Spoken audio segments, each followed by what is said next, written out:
Hi everybody, welcome to the Waldock Way. I'm Jessica, and today's video is going to be a question and answer about strewing. So about a week and a half ago, I asked you guys over on Instagram if you had any questions about strewing, and you did, so I'm here to answer them for you today. Now, make sure you check out the description box down below because I'm going to be leaving a few different blog links for you there. And I have another Let's Chat About Strewing video that I'm going to throw up here for you guys in case you want to catch it as well.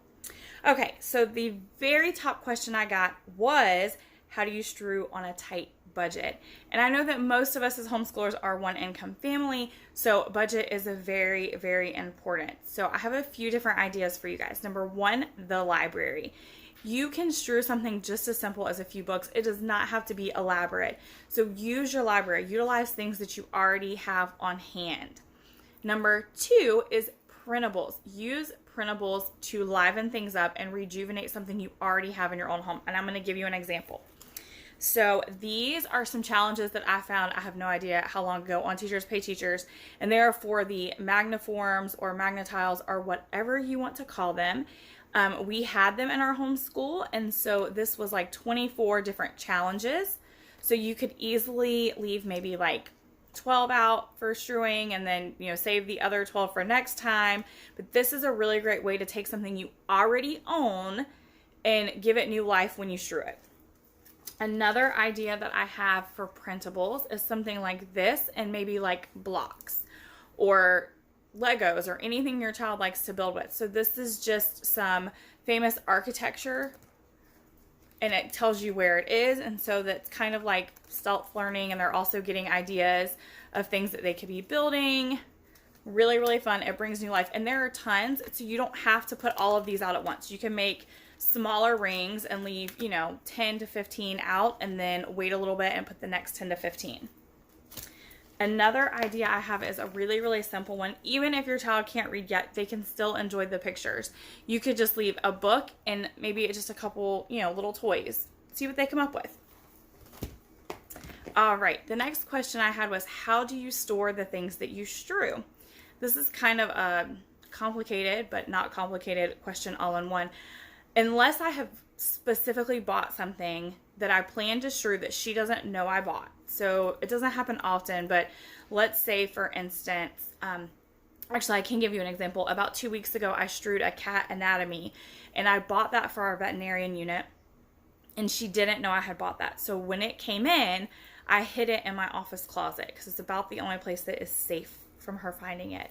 But other than that, which is not very often, everything that I strew has kind of already found its home in our house. So they are either already living in our homeschool room / playroom, or they're already living in my office. And I have a tour of both of those areas that I will link for you guys up here. So like, for instance, you'll see where we keep our wooden blocks and our magnet tiles or forms, whatever you want to call them, in our homeschool room. And then all I do is, grab an extra printable to bring new life to those things.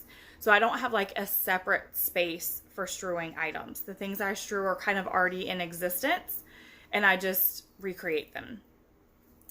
How often do you strew? 9 times out of 10, I'm strewing about 3 to 4 days a week. I normally do not strew on the weekends, and at least once a week, sometimes twice a week, something that I have strewed has caught enough attention that it lasts longer than a day. So for instance, right now, I took the sign down so that you weren't looking at it over my head, but we are doing a veterinarian unit. So right now our entire downstairs is a vet clinic. That was something that was a little bit of a larger investment. I spent a few days setting it up, but it probably won't change for about 2 weeks. So you're probably not going to see me strew anything for 2 to 3 weeks because she has a veterinarian clinic to come to every day. So until that is not fun anymore, that's what I'm going with, because it was a larger investment up front, but now I don't have to do it for the next 2 to 3 weeks. Is there a task given when you lay out something to strew?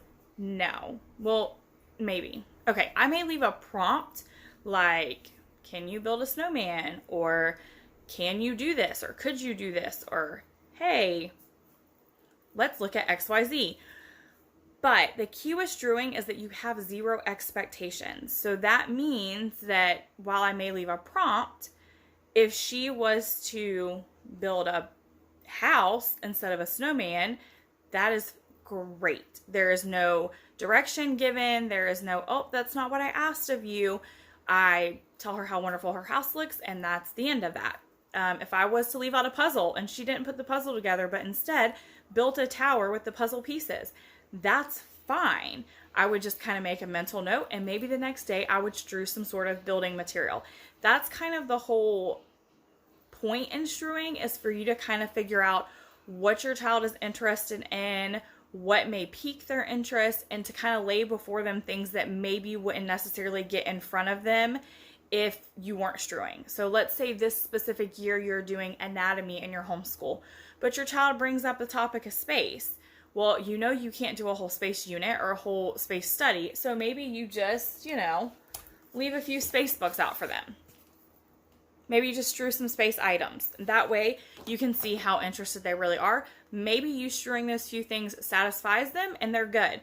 Maybe they still have a desire for more, so you can seek out other things maybe outside of strewing, but you wouldn't have known that had you not strewed. Do you plan your strewing in advance? No. The veterinarian clinic that I am sitting in currently, I did plan in advance, and that was about 3 days in advance. That is the most advanced planning that happens. I tend to try to strew things that are either what we're learning right now or something that she's interested in. So maybe last night when we went to bed, we read a story that had to do with, I don't know, how somebody could see something. And so the next day I might leave out the How Do I See book. But I wouldn't know to leave that out if I had planned in advance, because I would not have known about the story we were going to be reading the night before. So that's why I don't strew in advance. It is very spur of the moment. Sometimes it's more elaborate than other times. Sometimes I'm exhausted and I just throw something out that looked good when I went to bed. It just kind of depends on my mood and hers. What we're learning, where we're at, depends on, what I leave out and what we're doing for the next day. If I know that we have a really, really big day packed of things that we need to be doing, we need to be out the door, I'm going to strew something a little more simple that takes less time, or that I think is going to take less time. Not something that is going to be like, oh, let's do a 3,000 piece puzzle, but yet we have to be out the door early. That's kind of where I'm at with strewing. Okay, how do you strew in a way that it doesn't look cluttered? I leave my strews out either on our coffee table or our homeschool table, because I know that those are the first places Emily is going to go in the morning to look for them. I also tend to leave things out in a very feast kind of manner, visual feast, because I know that that appeals to my daughter. That is not how you have to do it. You can strew in a basket in your living room, a pretty basket that doesn't take away from your decor, and you can change your strews out once a week. You can change the things in your basket once a month. You can maybe just leave something on your child's nightstand. You can have a specific drawer for each child. You can do whatever you want. There are no rules. You're not breaking any rules. There's nothing that's gonna, the strewing police aren't gonna come get you. Just do what makes you comfortable. If laying a whole bunch of stuff out on a table just makes you cringe, or it worries you because you have a young child who might get into it, then this is not the season to do that, and that's not going to work for your family. So obviously that's not the way you would want to do it.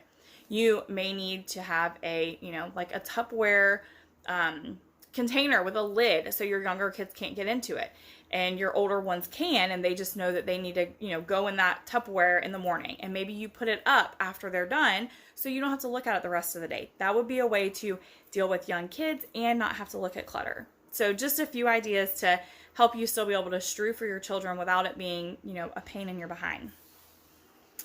All right. Do you repeat strewing items?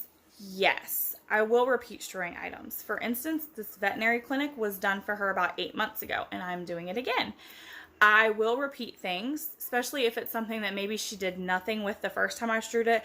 I'll kind of mentally make a note, try again in 3 or 4 months, the exact same thing, see how she feels about it then. Was it just not for her that day, or is it not for her at all?